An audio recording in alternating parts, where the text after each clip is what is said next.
네, 안녕하세요. 사주의 혁명 진로 특강 수업의 저자, 사주 궁합을 말하다의 저자 작가 근혁입니다. 이번 시간에는 명사나 유명인들, 연예인들의 사주를 한번 풀어보는 시간을 갖도록 하겠습니다. 첫 번째로 이제 설민석 강사님의 사주를 한번 분석을 해봤는데, 이분 사주를 제가 잘 모르기 때문에 각종 포털 사이트를 통해서 거기에 나와 있는 명식을 토대로 한번 분석을 해봤습니다. 이분은 이 사주를 분석해 본 결과 좀 소심하고 좀 대분만 스타일은 아니고 이렇게 해석이 되고 있습니다. 지금 우리가 보는 거랑은 좀 다를 수가 있는데 그렇다고 약사 빠른 스타일도 아닌 것 같고 좀 매스컴과 많이 다른 부분이 있죠. 예. 이분 사주를 얘기하기 전에 우리가 아까 예전 시간에 말씀드렸다시피 사주는 이제 선천적 재능을 의미를 두고 있다고 말할 수 있습니다. 항상 통계학이자 논리학이지만은 그 이면에는 또 선천적 재능이라는 의미를 또 담고 있습니다. 선천적 재능은 어프리얼리티라고 얘기를 하고 있고요. 우리가 후천적으로 살아가는 것, 뭐 조금씩 살아가면서 변화를 해 나가는 것, 이것은 이제 후천적 재능, 포스트 나탈이라고도 얘기를 합니다. 이것이 이제 같은 사람이 있고 괴리가 있는 사람들이 있습니다. 생년월일시가 같다고 하더라도 상황이라든지 여러 가지 처해 있는 어떤 분위기, 어떤 자유의지라든지 거기에 따라서 다르게 살 수 있다는 거죠. 그러면은 이분이 좀 소심하고 좀 그렇게 좀 약간 좀 내성적이고 이런 스타일이 있는 사주라고 나오는데 또 한 가지 중요한 점이 사주에서 정형이라고 분석이 되고 있습니다. 정형은 좀 이론은 조금 배제하도록 하겠습니다.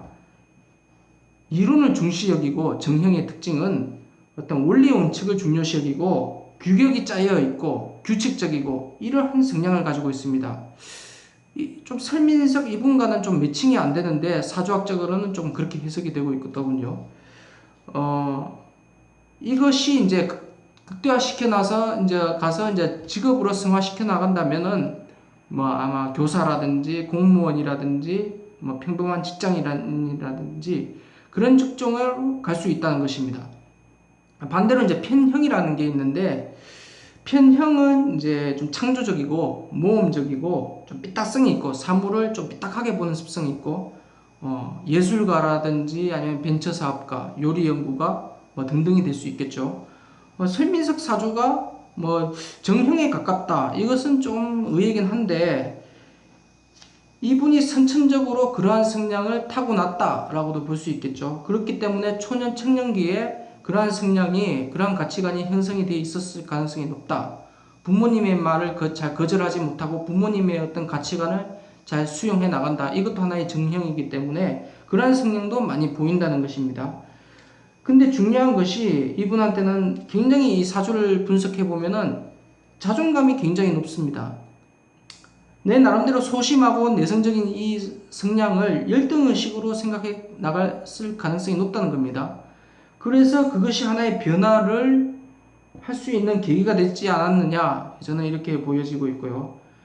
분명 이제 정형의 성향을 가지고 있지만은 자존감이 높은 사람들이 들어있긴 있습니다. 하지만은 대부분 정형의 성향이 강한 사람들은 좀 자존감이 결여되어 있는 경우가 좀 많이 있습니다. 통계적으로. 한 열에 한 6명, 7명. 설민석 같은 분들은 좀 예의적인 부분이 있는데, 이러한 정형에 가까운 성향을 가지고 있는 사람들은 후천적으로 얼마든지 내가 편형을 만들어 나갈 수 있다는 겁니다. 왜? 사주는 선천적인 능력을 극대화시켜 나갈 수 있도록 도와주되 후천적으로 내가 보완할 부분이 있다면은 그것을 조언해주는 상담학이기 때문입니다. 상담학이기 때문에 그럼 정형에 가까운 사주다라고 한다면은 평형을 얼마든지 만들어 나갈 수 있다 이겁니다. 뭐 예를 들자면은 공무원이 시집을 출간한다, 소설가로서 등단을 한다 이런 경우가 또 있습니다. 일반 직장인이 자기계발서를 출간을 한다. 직장 생활을 하는데 또 다른 아이템을 토대로 해서 회사의 어떤 발전을 이바지하는데 공헌을 한다. 예, 이런 경우 또한 회사를 퇴사해서 전에 다니던 회사의 어떤 경험을 토대로 해서 새로운 아이템을 만들고 사업을 해 나간다. 예전에 이제 TV를 봤는데 약사가 뭐 전문 음악 PD를 하는 경우도 있더라고요. 예, 이러한 경우가 뭐다? 후천적으로 편형을 만들어 나간다라고 볼 수 있습니다. 그러면 반대로 편형에 치중되어 있는 사람들, 뭐 되게 예술가라든지 벤처 사업가, 요리 연구가 뭐 이 편형의 성향을 가지고 있는 사람들은 후천적으로 얼마든지 정형을 만들어 나갈 수 있다 이겁니다. 예. 벤처 사업가가 좀 확 이렇게 사업을 벌이기 전에 남 밑에서 한 3년 내지 5년 정도, 길게는 한 1년 정도가 될 수 있고, 밑에서 규격에 짜여 있는 선에서 한번 일을 한번 해본다. 예. 경험 노하우를 쌓는다 이 얘기입니다. 평범한 직장 생활을 한번 해보고 거기서 아이디어를 얻는다. 또 예술가가 어떤 영적인 어떤 그 작품을 하나 내기 위해서 그 영감을 얻기 위해서 다양한 경험을 쌓아보는 것을 또 의미를 둘 수 있습니다. 뭐 편의점 알바를 해도 좋고 뭐 딱 규격에 짜여져 있는 회사 생활을 한번 해보는 것, 이것도 하나의 어떤 인간관계를 여러 쌓아 나감으로써 그것이 하나의 예능적인 감각을 올려 나갈 수도 있다는 것입니다. 그렇기 때문에 정형과 편형이 밸런스를 맞추어 나가는 노력이 성공의 지름길이 될 수 있다 이것입니다. 설민석 이분은 그러한 것을 실천해 나가고 있는 사람이다 라고 볼 수 있겠죠. 그 다음에 두 번째로는 통합적 사고 능력. 그러니까 이 설민석 이분은 연극영화과 출신입니다.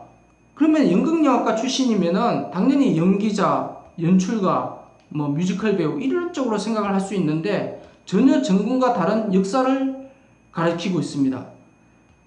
근데 이 역사라는 것이 하나의 콘텐츠가 돼서 하나의 그 어떤 시나리오를 짜서 나름대로 어떤 무대라든지 어떤 강연회라든지 고시생들에게 거기에 맞추어서 시나리오대로 맞추어서 강연을 하고 호응을 얻는다. 이것은 하나의 연극이라는 어떤 학문을 역사라는 콘텐츠와 접목을 시켰다라고 볼 수 있습니다.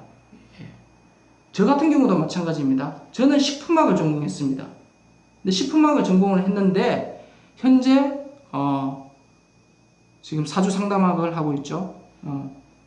이 식품학에 관련되어 있는 음양 오행을 적당하게 접목을 시켜서 칼럼을 쓰고 거기에 따르는 강연을 해 나간다. 이것도 하나의 통합적인 사고라고 볼 수 있습니다. 꼭 전공을 살려야 된다. 전공을 살리지 못하면은 실패하는 삶이다. 이렇게 단정 지을 필요는 없다는 것입니다. 기회는 열려 있기 때문에. 그 다음 이제 마지막으로 볼 수 있는 것이 이 시기, 때 또는 나름대로의 어떤 계기를 만들어 나가는 그러한 것들은 누구든지 오게 됩니다. 설민석 이분은 이분 사주는 30대 때는 굉장히 힘들었어요. 이 사주를 놓고 봤을 때. 근데 30대 때 굉장히 안 좋았다. 근데 40대 때 정승기를 맞이했다. 그러면 안 좋다고 해서 그것을 좌절하기보다는 간절함을 통해서 목표를 정하고 몰입해 나가는 단계가 왔다. 이렇게 규정 지을 수 있습니다.